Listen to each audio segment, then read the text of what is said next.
కనబడుతున్న బయట ప్రపంచం అంతా పదార్థమయం. శరీరం కూడా కాల్షియం, సోడియం లాంటి అనేక మూలకాలతో చేయబడింది.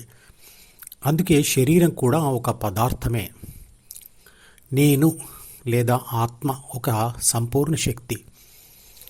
కానీ ప్రాథమిక మనసు మరియు ద్వితీయ మనసులు పదార్థము మరియు శక్తి కలిసి ఉన్న జ్ఞాపక పుస్తకాలు మాత్రమే.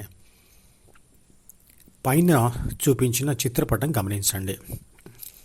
ఆత్మశక్తి మరియు 3 బాధ్యతలు, 6 గుణాల సూచనలు ఉన్న ప్రాథమిక మనసు రెండు కూడా న్యూరాన్ కణం లోపల కలిసి ఉంటాయి.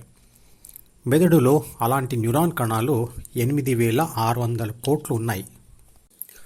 న్యూరాన్ కణం పనిచేయడం అంటే అందులోని ఆత్మశక్తి ప్రాథమిక మనసులోని సూచనలను చదివి పనిచేస్తున్నట్లే.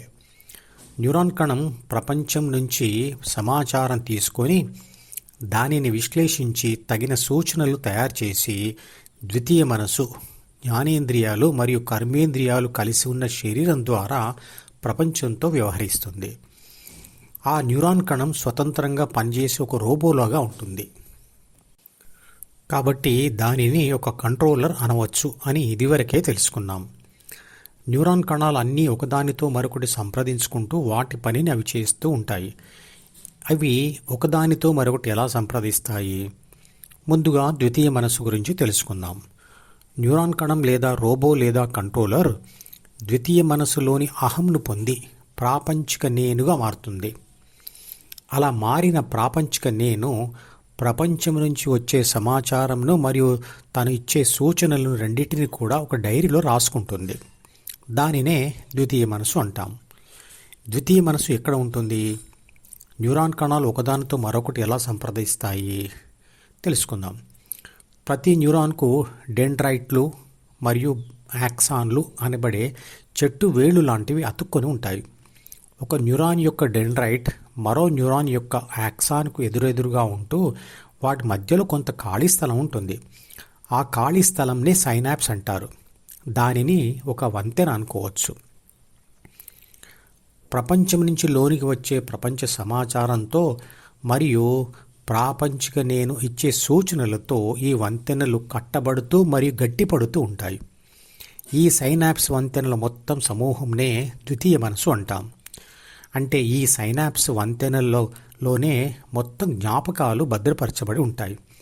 అంటే న్యూరాన్ కణాల మధ్యలో ఉండే స్థలంలోనే ఆ వంతెనల సమూహం లేదా ద్వితీయ మనసు ఉంటుంది. కొత్త రకమైన సమాచారం మరియు కొత్త రకమైన సూచనతో కొత్త రకమైన సైనాప్స్ వంతెన దారి ఏర్పడుతుంది. అదే రకమైన సమాచారం మరియు సూచనలు మళ్ళీ మళ్ళీ వస్తూ ఉంటే ఆ దారి గట్టిపడుతుంది.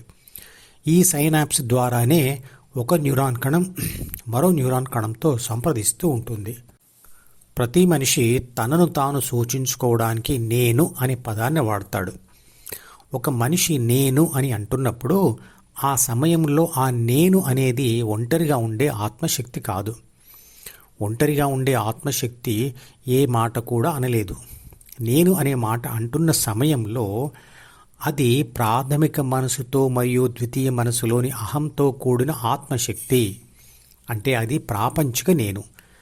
అహం అంటే నేను, నాది, నాకు, నన్ను అనే స్వార్థ భావన.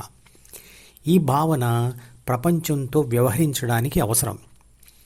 ద్వితీయ మనసులో ఈ స్వార్థభావమే కాకుండా ప్రపంచ సమాచారం మరియు కోరికలు లేదా సూచనలు దాచబడి ఉంటాయి.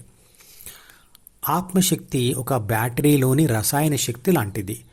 బ్యాటరీ ఒంటరిగా ఉన్నప్పుడు పాటలు పాడదు. కానీ దానిని సెల్ ఫోన్లో పెట్టినప్పుడు సెల్ ఫోన్లోని మెమరీతో కూడి అంటే చదివి అందులో దాచిన పాటలు పాడుతుంది. ప్రాథమిక మనసు మరియు ద్వితీయ మనసులు రెండూ కూడా సెల్ ఫోన్ మెమరీ లాంటివే. అందులో దాచిన సూచనలను బట్టి ఆత్మశక్తి పనిచేస్తుంది. ప్రాథమిక మనసు అనేది జీన్లతో రాయబడిన పుస్తకం. అది తల్లిదండ్రుల నుండి శిశువుకు పుట్టుకతో వస్తుంది. కానీ ద్వితీయ మనసు అనేది మెదడు అనే పదార్థం మీద పెరుగుతున్న శిశువులోని ప్రాథమిక మనసుతో కూడిన ఆత్మ లేదా నేను రాసిన రాతలే. ప్రాపంచిక నేను ముందు 2 దారులు ఉంటాయి. ఒకటి ద్వితీయ మనసులోని ప్రాపంచిక కోరికల ద్వారా జ్ఞానేంద్రియాల ద్వారా పొందే ప్రపంచానుభవాలు. దారి. రెండవది ద్వితీయ మనసులోని ధ్యాన కోరిక ద్వారా హృదయం మీద ధ్యాస పెట్టి ఆత్మానుభవం పొందే దారి. ఏ దారి ఎన్నుకుంటే మంచిది తర్వాత వీడియోలో చూద్దాం.